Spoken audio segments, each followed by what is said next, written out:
से आपका F study centre solution में स्वागत है। तो हम लोग जो एक्सरसाइज 5.2 स्टार्ट कर चुके हैं और इसका पहला जो क्वेश्चन है उसको दौड़ा दौड़ा के खत्म किए एकदम टोटल को बना चुके हैं हम लोग, ठीक है, और बहुत ही बेहतर तरीके से बनाए हैं। और आपको पता होना चाहिए कि ये जितना सवाल है सब एन बराबर ए प्लस n माइनस 1 इंटू जी पे ही टोटल का टोटल सवाल बनेगा। तो आप लोग वीडियो के लास्ट तक बने रहे। तो चलते हैं दूसरा सवाल क्या बोल रहा है कि एपी दिया हुआ है। तो एपी दिया हुआ है, एपी दिया हुआ है जो कि दिया हुआ 10 दिया हुआ, 7 दिया हुआ, 4 दिया हुआ, डॉट डॉट क्या बोल रहा है क्या कि 30वां पद ज्ञात करने के लिए। क्या बोल रहा है इसका बाबू? 30वां पद ज्ञात करने के लिए। एकदम आसान क्वेश्चन है। तो देखिए सबसे पहले हमको ए और डी निकालना जरूरी है। तो देखिए ए बराबर क्या हो जाएगा बाबू? ए बराबर 10 होगा ना? अरे ए बराबर प्रथम पद 10 होता है और डी बराबर क्या होता है बाबू? a2 minus a1, a2 minus a1 तो क्या हो जाएगा? 7, a2 कितना 7 और a1 कितना 10 हो जाएगा। अरे घटाएंगे क्या हो जाएगा? -3 होगा। क्या होगा? -3 होगा। आपको पता है कि क्या बोला? 30वां पद बोला निकालने के लिए। तो हम लोग नहीं पढ़ रहे थे a2 बराबर दूसरा पद तो a प्लस डी निकाल रहे थे, a3 बोल रहे थे तीसरा पद a प्लस 2d निकाल रहे थे। अगर a है जो 30 बोलेगा तो क्या लिख सकते हैं हम लोग? a plus 29d। कोई दिक्कत नहीं ना?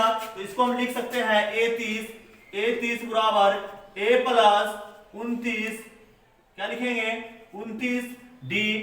अब देखिए अब 29d कैसे हो गया उसको यहाँ पे भी सॉल्व करके बता देंगे आपको, ठीक है। अब देखिए a कितना है? a हो गया आपको 10 प्लस 29 गुने -3। अब देखिए क्या होगा?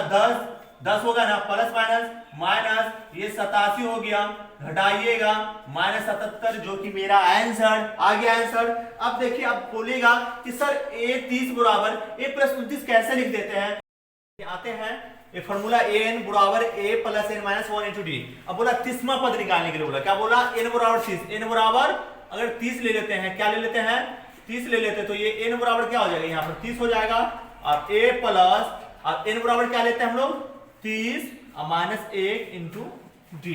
देखिए ना a प्लस 30 में से घटाएंगे, अरे 29 नहीं होगा, 29 और डी नहीं हो गया तो a30 बराबर क्या हो जाएगा? a प्लस 29d जो कि यहां हम लिखे। कोई दिक्कत नहीं ना? चलिए अगले सवाल की तरफ चलते हैं हम लोग। ये दूसरा का पहला था। क्या था बाबू? ये दूसरा का पहला था। अब दूसरा का हम लोग दूसरा बनाएंगे। सेम यही क्वेश्चन है, देखिए मिटाएं तो इसको। चलिए मिटाते हैं।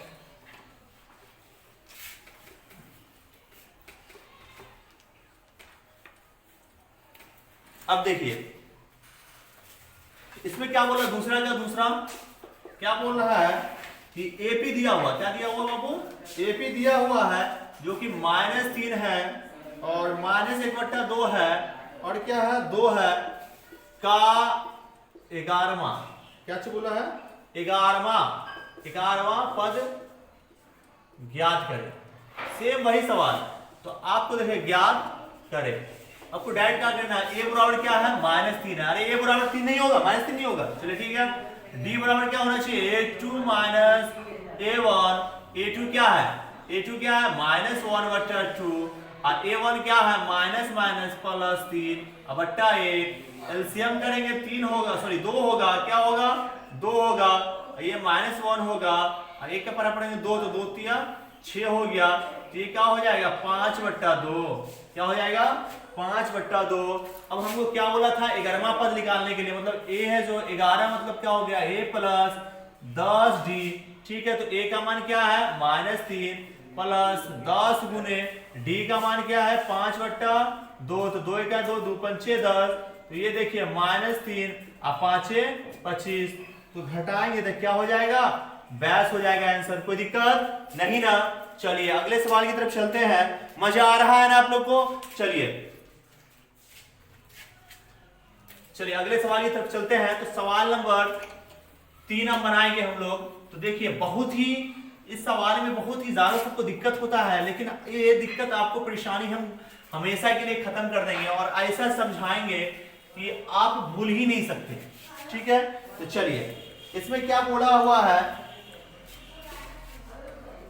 ये तीसरा तीसरा का पहला, ये 2 दे दिया हुआ है, फिर है जो अगला टर्म नहीं दिया हुआ है, फिर क्या दिया हुआ है, ये तीसरा पद दे दिया। मतलब क्या देखिए कौन कौन पद दिया हुआ, A1 दिया हुआ है, A2 नहीं दिया हुआ, A3 दिया हुआ, कोई दिक्कत नहीं ना। मतलब A1 बराबर 2 दे दिया हुआ है, दिया है ना, और क्या क्या दिया उसको पहले नोट कर लेना हम लोग। अरे A कितना, A3 दिया हुआ है, तो A3 बराबर क्या होता है, A प्लस 2D होता है या नहीं होता है। अब देखिए A3 निकाल लेंगे तो देखिए अच्छे, देखो यहाँ एक चीज और देखना है कि ये जो आपको A का मान दिया हुआ, क्या का मान दिया हुआ है, A का मान दिया हुआ है, A का मान कितना है, 2 है, और 2D, क्या चीज, 2D।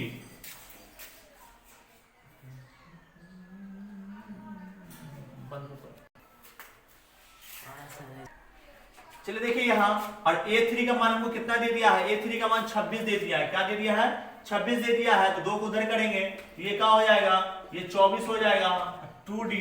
अच्छा देखिए यहाँ पर जो 2 को उधर करेंगे तो भाग में हो जाएगा ना, तो 2 से इसको काट देंगे तो कितना होना पड़ेगा, 12 बराबर D। तो देखिए D बराबर आ गया, D बराबर 12 आ गया, क्या आ गया, D बराबर 12 आ गया। तो देखिए यहाँ मेरे पास A भी है और D भी है। अगर A और D अगर आपको निकल गया, और कोई भी पद बोले निकालने के लिए, आप एकदम इजी वे में निकाल सकते हैं, एकदम इजी वे में। क्या बोला, A2 निकालने के लिए, तो A2 बराबर क्या हो जाएगा, A2 बराबर होगा A प्लस D।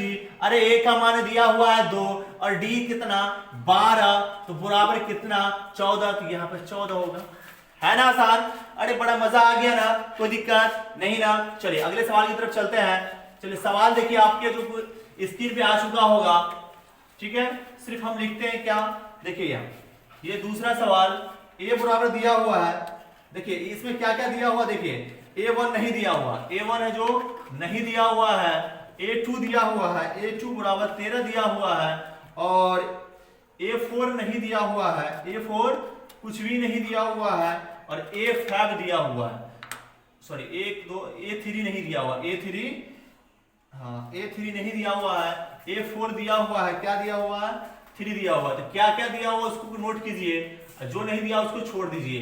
तो A3 तो A2 बराबर क्या होता है वो पता होना चाहिए, A2 बराबर होता है A प्लस D। अरे A2 दिया हुआ है 13, अब बराबर A प्लस D, इसको हम लिख सकते हैं A प्लस D बराबर 13, इक्वेशन 1 मान लेते हैं, कोई दिक्कत नहीं ना। अब देखिए A4 बराबर कितना दिया हुआ, वो A4 बराबर 3, तो A4 को आपको क्या लिख सकते हैं, इसको A प्लस, अरे 3D ना लिख सकते हैं, 3, इक्वेशन 2। अब देखिए इक्वेशन 1 2 को अगर सॉल्व करेंगे, चलिए इसको मिटाते हैं यहाँ, चलिए यहाँ पे देख लेते हैं, इसको करते हैं। तो इसमें क्या लिख सकते हैं हम लोग, समीकरण 1 माइनस समीकरण 2। अब देखिए दोनों को घटाएंगे, देखिए A प्लस D बराबर 13 और A प्लस 3D बराबर 3, घटाएंगे, अरे घटाएंगे, A से कैंसिल। अब देखिए 3 D में से 1 D घटेगा तो माइनस कितना बचेगा, माइनस D बचेगा, माइनस 2D बचेगा, इसको घटाएंगे तो प्लस है जो कितना बचेगा, 10 बचेगा, 2 पंचे 10, तो D बराबर क्या हो जाएगा, -5। D बराबर क्या हो गया मेरा, D बराबर -5। अब किसी भी एक इक्वेशन में रख दीजिए, लिखेगा ना समीकरण 1 में D का मान रखने पर देखिए D का मान रखेंगे, इसमें यहाँ रखेंगे, तो पहले से ऑलरेडी था A, D का मान रखेंगे यहाँ, पहले लिख देते A प्लस D बराबर कितना था पहले 13, और D का मान यहाँ रखेंगे, तो प्लस माइनस 5 बराबर 13, A बराबर क्या हो जाएगा, उधर जाएगा तो ये 18 हो जाएगा, होगा ना। अब A का मान निकल गया, D का मान निकल गया, आप किसी का भी मान निकाल सकते हैं। तो सबसे पहले तो आपको तो आंसर आ गया, A1 कितना हो जाएगा, 18 हो जाएगा, क्या हो जाएगा, 18 हो जाएगा, कोई दिक्कत नहीं ना। अब A3 बराबर क्या होता है, A3 बराबर होता है A प्लस, अरे 2D। अब देखिए A का मान कितना दिया हुआ है, 18, निकाले या नहीं निकाले, देखिए यहाँ प्लस 2 गुने D का मान कितना दिया हुआ है, -5 दिया हुआ, -5 दिया हुआ है, तो 18 प्लस माइनस 5 दूनी 10, अरे घटाएंगे 8 बचेगा, यही मेरा आंसर है, A3 निकल गया और यहाँ A1 निकाल गया, ठीक है। तो चलिए कैसा लगा वीडियो, आप है जो कमेंट बॉक्स में लिखिए कि समझ में आया या नहीं समझ में आया। चलिए इसी से मिलते हैं फिर अगले वीडियो में, थैंक यू।